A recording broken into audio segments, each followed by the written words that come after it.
대통령의 남자다. 석구결차의 완성이다. 사법개혁의 칼을 뽑아들게 될 텐데. 어떤 분이 법무부 장관이든가가 사실은 검찰개혁의 핵심 중에 하나입니다. 누구를 임명하실 것인지. 여러분 우리 그 조국 교수님 어떻습니까?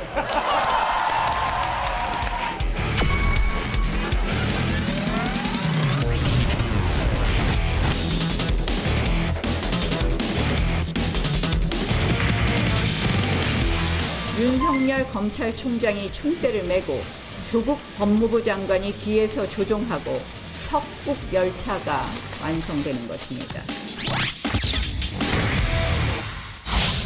가능성이 있는 얘기입니까? 가능성 살아 있습니다. 예. 네, 그 가능성이 반반이라고 말씀드리면 평론가로 좀 부끄럽죠. 네. 그래서 저는 가능성이 낮지 않다. 아. 50%보다 조금 높다고 봅니다. 하지만 조국 민정수석만 법무부 장관 후보는 아니고 네. 아마 다양한 인재풀을 검토할 것으로 보여지는데요. 가능성은 있어 보입니다. 법무부 장관 임명한다면 네. 왜 임명하려고 하는 걸까요? 자유한국당이 네이밍을 잘했어요. 석구결차의 완성이다. 이 대통령 공약 중에 아주 핵심적인 과제 하나가 바로 사법개혁 아니겠습니까? 네. 그러면 이제 윤석열 검찰총장 후보자를 지명했고 강골검사 출신을 검찰개혁의 수장으로 내세운 게 아니겠습니까? 그 상위에 법무부가 있습니다. 이 부처의 장관으로 수장으로 조국 민정수석을 보낸다면 조국 민정수석은 비검찰 출신 법학자죠.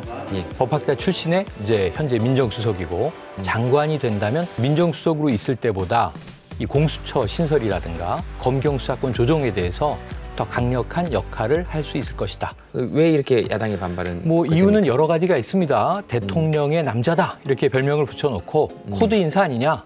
그럼 어느 정권이 코드 인사가 아니었던 적이 있느냐? 그럼 대통령이 믿을 수 없는 인물을 임명한 적이 있나요? 다 믿을 수 있어야 임명을 하는 건데 그것이 국민적인 여론으로 봤을 때나 법리적인 측면에서 합리적이냐 불합리하냐 이것을 좀 따져봐야 될 것 같고요. 이거 대권 주자로 밀려고 하는 거 아니냐? 자기적인 시나리오지만 시나리오를 보면 자 네. 법무부 장관으로 임명할 것이다. 연말에 사퇴할 것이다. 내년 총선에 나올 것이다. 그리고 국회의원 배지를 달 것이다. 그리고 차기 대권 주자로 급부상할 것이다. 이게 지금 야당이 대략 이야기하는 시나리오 중에 하나예요. 이거 너무 좀 빠르지 않습니까?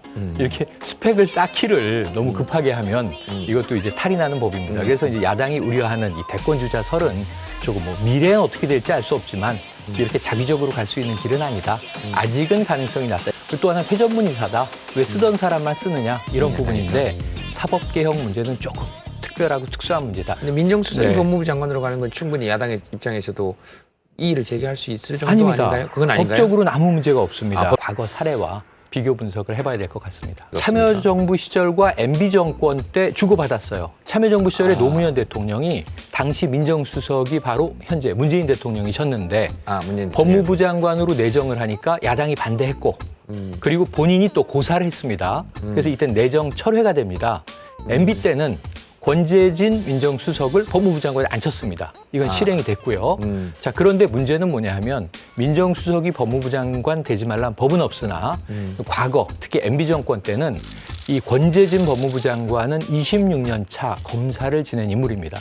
검찰에서 이제 뼈가 굵은 인물이다 이렇게 볼 수 있겠거든요. 그러니까 검찰 장악의 여지가 있을 수 있다. 권력이 검찰을 장악하기 위한 인사로 추정이 된다면 지금은 완전히 비검찰 법무부 장관이 되는 것이죠. 가정적으로 된다고 보면 권재진 법무부 장관 때와는 반대의 이유로 법무부 장관에 기용을 하게 되는 것이기 때문에 상황은 케이스는 비슷하지만 그 어떤 속내 혹은 명분은 완전히 다른 것이다. 검찰 출신도 아니거니와 그때는 검찰을 장악하기 위한 시도로 추정할 수 있다면 지금은 검찰을 견제하기 위한 장관 기용이 될 것이라고 추정이 됩니다. 네. 그러나 야당의 반발에도 또 뭐 일리는 또 있어 보일 수 있습니다. 그렇게 볼 수 있는 시각도 존재합니다. 예, 알겠습니다. 조국 법무부 장관을 임명하면 네.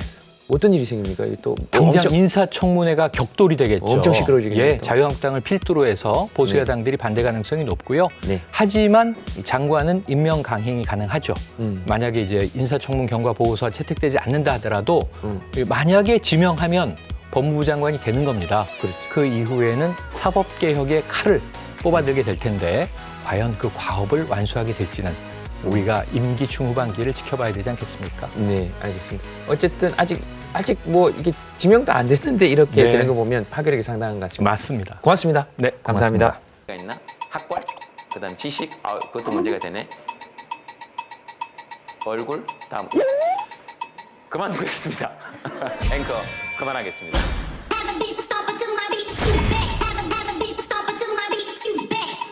뉴스가 원래 이렇게 막 다 지나다닙니까?